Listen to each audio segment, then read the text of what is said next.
বিসমিল্লাহির রহমানির রহিম। আসসালামু আলাইকুম এভরিওয়ান। আপনারা দেখছেন স্বর্ণা হোমি হল চ্যানেল। আজ আপনাদের মাঝে নতুন একটি ভিডিও নিয়ে আলোচনা করব। ভিডিওটি হলো পায়ে লোহা ঢুকলে করণীয়। দেখেন এভরিওয়ান, এটি একটি গুরুত্বপূর্ণ একটি ভিডিও।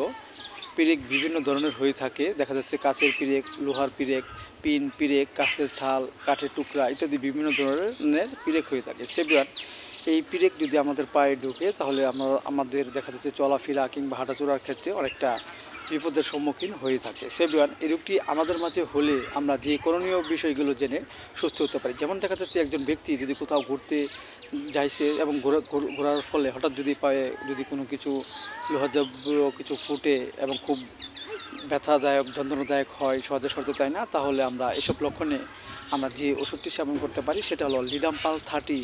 আমরা 2 ফোঁটা করে সকাল বিকেল 2বার সেবন করতে পারি। আবার দেখা যাচ্ছে যে এই রোগ আক্রান্ত ব্যক্তিটির যদি পায়ে যদি কোনো কিছু ফুটে এবং ব্যথা করে এবং প্রাথমিক অবস্থায় যদি দবদবানি ব্যথা থাকে, হাতে স্পর্শকাতর হাতে ছোঁয়া যায় না এবং পাকিবার কোনো লক্ষণ দেখা যায় না, তাহলে এসব লক্ষণে আমরা হোমিওপ্যাথিতে যে ওষুধটি খেতে পারি সেটা হলো হিপারসাল্ফ 30। আমরা 2 ফোঁটা করে সকাল বিকেল 2বার সেবন করতে পারি।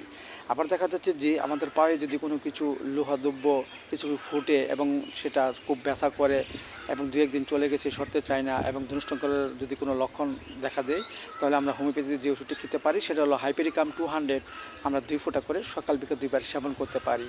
আবার দেখা যাচ্ছে যে আমাদের পায়ে যদি কোনো কিছু ফুটে এবং ব্যথা করে এবং 2-1 দিন চলে গেছে এবং ব্যথাটা খুব যন্ত্রণাদায়ক, সহজে সরতে চায় না, তাহলে হোমিওপ্যাথিতে আরেকটু ওষুধ খেতে পারি সেটা হলো অ্যানাগালিস 30।